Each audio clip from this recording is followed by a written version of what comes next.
Abra sua Bíblia em Mateus, capítulo 9, no versículo 11. Nós vamos falar hoje sobre o padrão de santidade segundo Jesus. E os fariseus, vendo isto, disseram aos seus discípulos: por que comem o vosso mestre com publicanos e pecadores? Jesus, porém, ouvindo, disse-lhes: não necessitam de médicos os sãos, mas sim os doentes. Ide, porém, e aprendei o que significa: misericórdia quero, e não sacrifício, porque eu não vim chamar os justos, mas os pecadores ao arrependimento. Jesus dormia, Jesus comia, Jesus bebia, em festa de casamento, não se excluía dos pecadores. E por isso foi chamado pelos religiosos, pelos fariseus, de bebedor de vinho, de glutão, amigos de publicanos e pecadores. E você sabe que a maioria das pessoas, elas não tem a visão de Jesus sobre o que significa ser santo. Etimologicamente, teologicamente, a palavra santo significa separado. Era muito comum, por exemplo, como Samuel foi separado assim, que desmamou para servir no templo.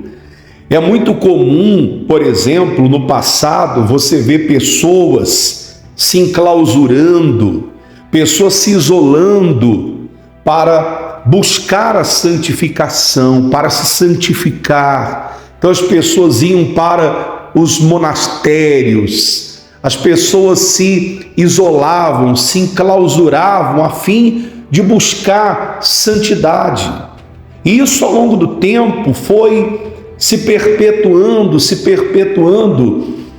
e até os dias de hoje, as pessoas acreditam que para ter santidade, elas precisam se excluir de tudo, de todos.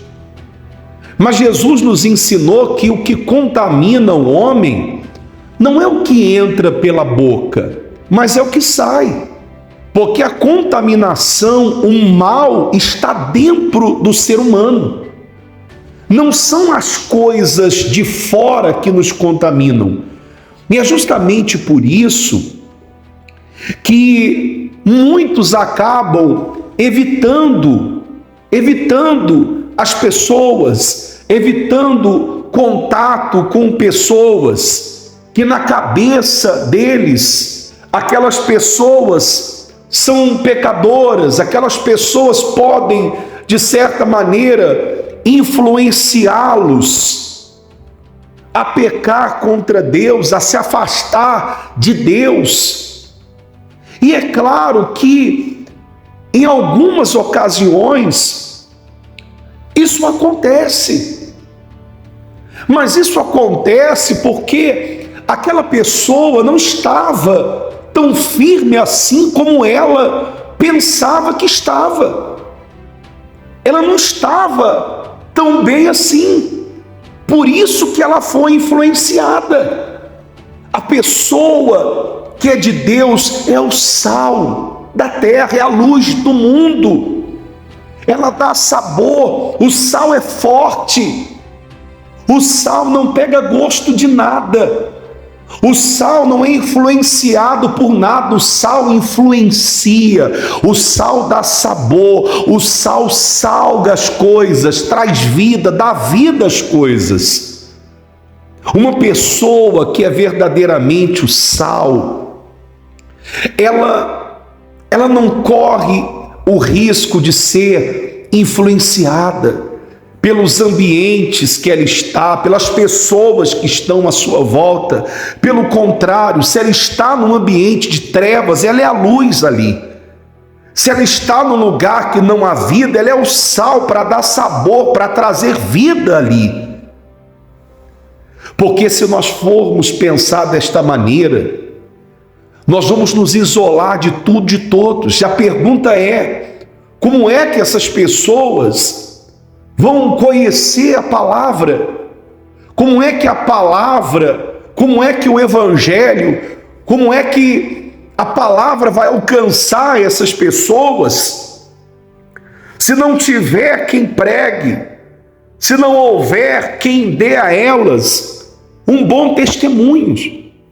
E está cheio de fariseus no dia de hoje, que acreditam que a salvação é só para eles, que guardam a salvação para eles, se é que estão salvos, porque não estão, para eles as 7 chaves, excluindo do mundo, acreditando que as pessoas não merecem salvação, não merecem ser salvas, não merecem sequer estar perto deles, como se eles fossem alguma coisa. Jesus, o Filho de Deus, não se julgou melhor a ponto de excluir as pessoas, não. Por isso que ele estava ali no meio de publicanos, pecadores, porque ele não veio para os sãos, ele veio para os doentes, para os perdidos, para aqueles que precisam de salvação. Aqui no livro de Romanos, no capítulo 10, no versículo 12, diz assim: porquanto não há diferença entre judeu e grego, porque um mesmo é Senhor de todos, rico para com todos os que o invocam. Porque todo aquele que invocar o nome do Senhor será salvo. Como, pois, invocarão aquele em quem não creram? E como crerão naquele de quem não ouviram? E como ouvirão se não há quem pregue? E como pregarão se não forem enviados? Como está escrito: quão formosos os pés dos que anunciam o evangelho da paz, dos que trazem alegres novas de boas coisas. E a pergunta que eu faço a você é a seguinte: como invocarão um Deus do qual eles não creram? E como eles vão crerão naquele de que nunca ouviram falar? E como eles ouvirão se não houver quem pregue para eles? E pregar aqui não significa apenas abrir a boca e falar da Bíblia, da palavra, porque muitos fazem isso. Mas é pregar com testemunho, com caráter, é pregar com a sua honestidade, é pregar com o seu comportamento, com a sua atitude, porque há muitas pessoas que são um péssimo testemunho, que são uma pedra de tropeço para o evangelho, porque elas não vivem aquilo que pregam, a fé que professam. São pessoas desonestas, mentirosas, corruptas, enganadoras, maldosas, maldizentes, falam mal dos outros, criticam, têm maus olhos. São pessoas que têm uma conduta, um comportamento pior do que aqueles que são descrentes, que não conhecem a palavra. Porque quando uma pessoa é de Deus, é nascida do Espírito de Deus, essa pessoa dá testemunho, ela prega até com a boca fechada, porque o comportamento dela, as atitudes dela falam muito mais do que muitas palavras. O testemunho dela, o caráter dela fala mais do que muitas palavras, fala muito mais do que muitas palavras, muito mais. Jesus, ele tinha sim o seu momento particular com o Pai. Jesus se ausentava, ia para os montes orar, tinha o seu momento, tinha o seu particular, foi conduzido pelo Espírito Santo ao deserto, 40 dias para ser tentado. Ele tinha o seu momento com Deus, mas logo ele se voltava para o meio das multidões, das pessoas doentes, que precisavam ouvir a verdade que liberta, a verdade que nos constrange, que nos faz refletir sobre os nossos comportamentos, nossas ações, as nossas atitudes. Jesus não se importava em mostrar que era o mais santo, como algumas pessoas fazem, mais santo do que os outros. Não. A santidade dele era vista de uma forma natural.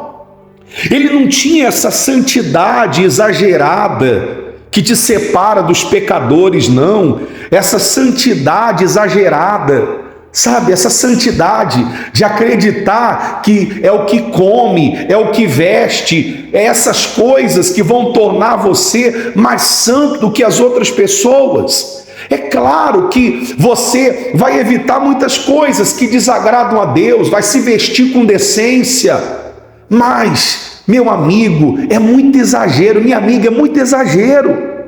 Não é não raspar, não se depilar, não é usar uma saia até os pés, não é não cortar o cabelo, não se maquiar, não é nada dessas coisas que vão salvar você. Eu me recordo que ainda incrédulo, descrente, na minha época de escola, as pessoas mais problemáticas, desculpa, mais sem vergonhas que eu conheci, eram pessoas, meninas, garotas da igreja, que iam para a escola com um saião, que ia para a escola um cabelão, que não se raspavam, não se depilavam, mas eram as piores, que saíam com os outros garotos, se prostituíam, mas pousavam de santas, porque as pessoas acreditam que a santidade está na maneira de se vestir, está na maneira de falar. Não, Deus conhece o nosso coração, Deus sabe o que está dentro de nós, Deus conhece as nossas intenções. Santidade é você imitar Jesus. Ele veio para os doentes, para os pecadores, assim como devemos ser luz para os que estão em trevas, o sal dessa terra, o sal da terra. Jesus falou com a mulher samaritana. Você imagina Jesus no poço ali, falando com aquela mulher, até os seus próprios discípulos, porque tinham esse viés religioso, ficaram ali preocupados, ficaram ali olhando Jesus, não falaram nada, mas devem ter pensado, poxa, ele está falando com a mulher samaritana, uma mulher pecadora. Mas ali naquele poço, aquela mulher encontrou a salvação. Ali aquela mulher reconheceu o Senhor Jesus como profeta de Deus. Ali aquela mulher foi salva. Se Jesus não tivesse dado ali oportunidade, não tivesse ali conversado com aquela mulher, eu pergunto, ela seria salva? A salvação teria alcançado ela? Provavelmente não. Por isso que nós temos que aproveitar todas as oportunidades, seja no seu trabalho, seja na faculdade, seja nos lugares que você frequenta, não de uma forma religiosa, chata, ficar enchendo a paciência das pessoas, querendo descer Bíblia, goela abaixo. Não, não é isso não, mas é o seu testemunho, é o seu caráter, o seu amor, a sua fidelidade a Deus, o seu comportamento diante das pessoas que vão pregar o Senhor Jesus que você crê ou diz que crê. O céu, sem dúvida, é para os santos, que seguem um padrão de santidade de Jesus, não um padrão religioso. Quem é santo não precisa, meu amigo, minha amiga, ficar com estereotipagem, não, uma imagem de santidade. Não, Jesus não se preocupava com essas coisas bobas, não. De se lavar para purificação, não comer isso ou aquilo, guardar isso ou aquilo outro, como guardar o sábado, se lavar nas talhas da purificação, não comer certas coisas, não frequentar certos lugares. Até hoje vemos essa religiosidade. Nunca diga, eu alcancei a santidade, porque não há um justo sequer, não há. É Ele que nos santifica, é Ele. O homem jamais vai conseguir se santificar ou se justificar por si mesmo, pelos seus atos, porque até atos nobres pode ter intenções perversas, até atos nobres. Quantas pessoas fazem as coisas, são elogiadas, são até aplaudidas, são até reverenciadas, mas qual a intenção dela? Deus pesa a intenção. Ela está ajudando alguém, mas qual a intenção dela? É ser aplaudida por aquilo? É ser reconhecida por aquilo? É tirar foto e postar nas redes sociais? É mostrar que é mais santa do que os outros, que ama mais o próximo do que os outros? Nós não podemos, nunca vamos alcançar a santidade, porque é Ele que nos santifica. Nós estamos caminhando, buscando ter uma vida de santidade, de acordo com o padrão de Jesus. Mas nunca diga, eu sou um santo, porque meu amigo, minha amiga, meu amigo, não há um justo sequer. Não há, nós estamos num processo contínuo.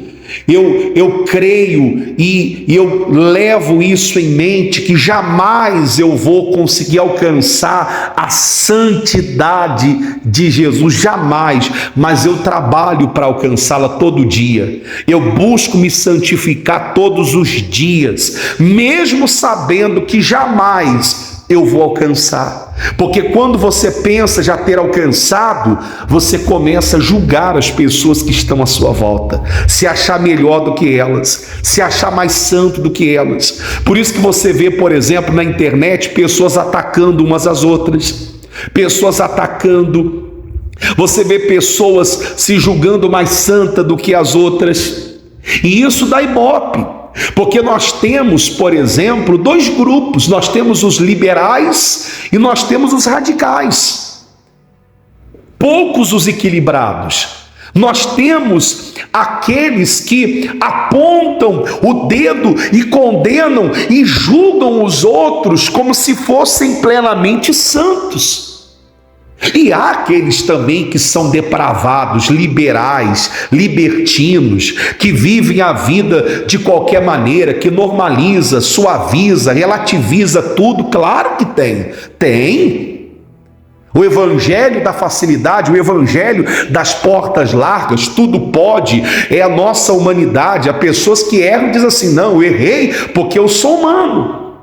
Você já percebeu que você não ouve uma pessoa dizendo, eu sou humano, é a minha humanidade, eu estou aqui fazendo bem porque é a minha humanidade, eu estou aqui amando o próximo porque é a minha humanidade, eu estou aqui ajudando as pessoas porque é a minha humanidade. Não. As pessoas só alegam a sua humanidade quando erram. Eu traí a minha esposa. Eu sou humano. Eu pequei. Eu sou humano. Eu fiz besteira. Eu sou humano. Eu saí com a fulana. Mas também quem vai resistir? Olha que maravilha. Olha que... Eu sou humano. É a minha humanidade. Ser humano não é isso não. Ser humano é você ser como Jesus, é você ser humano, é você se colocar no lugar das pessoas, é você entender a dor das pessoas, é você se colocar, é você não ser uma pessoa religiosa como os religiosos que criticavam Jesus porque curavam no sábado, porque ajudava uma pessoa e quebrava os protocolos. Jesus se preocupava com as pessoas, ele não estava preocupado com o protocolo, preocupado com isso. Hoje tem pessoas que deixam de ajudar os outros porque está preocupada com o que os outros vão falar. Ah, mas se me verem com fulano, mas se me verem na casa do fulano, o que vão falar? Se me verem conversando com Beltrano, o que a igreja vai falar? O que as pessoas vão falar? O que os outros vão pensar? Isso é religiosidade, isso não tem nada a ver com Deus, com o evangelho, com Jesus. Não, não, não, não, não tem, não tem, não tem. Jesus não morreu na cruz, meu amigo, para te livrar da Coca-Cola, da carne de porco. Não, não, não, não. Não foi por isso, não. Mas foi para te livrar da perdição, do inferno, da condenação. Da condenação. Existem 3 tipos de cristãos. Aqueles que acham que nada é pecado. Aqueles que dizem que tudo é pecado. Tudo é pecado. Você conhece alguém assim? Tudo é pecado, tudo não pode. Não entro em bar, não vou em festa de aniversário de família. Mulheres que não se depilam, não usam maquiagem, acreditam que santidade é sinônimo de não cuidar da sua aparência. Se vestir com decência é uma coisa, mas se vestir mal é outra coisa totalmente diferente. E existem aqueles que têm o discernimento de espírito, que sabe discernir entre o que é pecado e o que não é. Qual desses 3 tipos de cristão você é? Aquele que acha que tudo pode, que nada é pecado? Aquele que diz que tudo é pecado? Ou aquele que tem o discernimento do Espírito Santo para entender aquilo que é pecado e aquilo que não é? Você pode ver que a maioria das mulheres exageradas nessa religiosidade, você pode ver, acabam sofrendo algum tipo de situação indesejada. Me lembro de uma que não se depilava porque achava pecado, não pintava o cabelo, não se maquiava. Passou por uma experiência dolorosa, quando seu marido, que não era cristão, arrumou outra mulher. Aí vai dizer que é o diabo, que é Satanás que destruiu o casamento? Ou o relaxo, o cuidado dela? Cuidado com isso. Santidade nada tem a ver com isso. Santidade é você andar como Jesus andou. É você amar como Jesus amou. É você agir como Jesus agiu. Isso é santidade. É você viver uma vida igual a Cristo. É você imitar a Jesus. É você fazer o que ele fazia, você andar como ele andou. Isso é santidade. Isso é você viver uma vida de santidade. Logo depois de chamar Mateus para segui-lo, Jesus fez uma refeição com muitos publicanos e pecadores na casa de Mateus. Mateus era cobrador de impostos, e esses pecadores eram seus amigos e conhecidos, que agora estavam passando tempo com Jesus. Mateus queria apresentar as pessoas em seu ciclo social a Jesus. Os escribas e os fariseus, os quais desprezavam essa gente, reclamaram. Mas as ações de Jesus em passar tempo com esses pecadores salvou muita gente. Estava em conformidade, em perfeita conformidade com a sua missão de buscar e salvar os perdidos. E a pergunta que eu faço para você, para fechar, é a seguinte: você está fazendo isso? A tua santidade te afasta dos pecadores ou dá testemunho de Cristo para eles? A tua santidade faz as pessoas amarem a Jesus ou odiá-lo? Pense nisso, reflita sobre isso. Eu quero orar por você, é momento de oração. Eu quero falar com Deus em seu favor. Fique em pé, por favor.